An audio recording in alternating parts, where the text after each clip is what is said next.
केंद्रीय पर्यटन और संस्कृति मंत्री गजेंद्र सिंह शेखावत ने जोधपुर में अपने निवास पर पत्रकारों से बातचीत की। अंतर्राष्ट्रीय प्रेस स्वतंत्रता दिवस पर कहा कि सोशल मीडिया आने के बाद प्रेस का दायित्व और ज्यादा बढ़ गया है। देश आगे बढ़ रहा है तो प्रेस दायित्व भी बढ़ जाता है और इस दायित्व को समझते हुए व्यवहार करना चाहिए। पाकिस्तान को लेकर शेखावत ने कहा कि भय बिन होई न प्रीत, नया भारत घर में घुसकर मारता है और ये संदेश देने के बाद बड़ा आतंकी हमला नहीं हुआ था, लेकिन अब जो ये कायराना हरकत हुई है इसका माकूल जवाब दिया जाएगा। साथ ही शेखावत ने कहा कि दुनिया के सारे देश जिन्होंने आतंकवाद के दंश को भोगा है वो भारत के साथ खड़े हैं और साथ कोई खड़ा हो ना हो, भारत अपने स्वाभिमान की रक्षा अपने दम पर करना जानता है।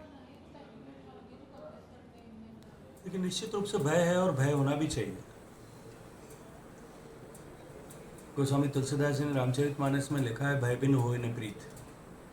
और मुझे लगता है कि भारत ने जब उरी और पुलवामा के बाद में सर्जिकल और एयर स्ट्राइक करके जिस तरह का संदेश दिया था कि भारत की भूमि और भारत की धरती से बाहर भी हम किसी देश, किसी भी धरती पर भारत के विरुद्ध चलने वाली गतिविधि को बर्दाश्त नहीं करेंगे, ये नया भारत है, घर में घुस के मारेगा। जब ये संदेश दिया उसके बाद में लगभग पिछले 5-6 साल से कोई बड़ी आतंकवादी घटना नहीं हो पाई थी।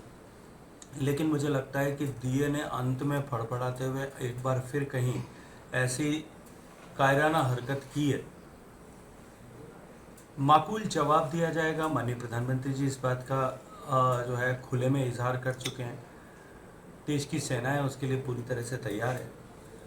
लेकिन उससे भी बड़ा भारत ने जो ऐतिहासिक फैसला माननीय प्रधानमंत्री जी ने किया, 1960 से लेकर के 60 के बाद 65 का युद्ध, 71 का युद्ध, कारगिल का युद्ध और ये छद्म युद्ध जो लगातार 71 के बाद से चल रहा था, उसके बावजूद भी हमने कभी इस सिंधु जल संधि की पवित्रता पर आंच नहीं आने दी।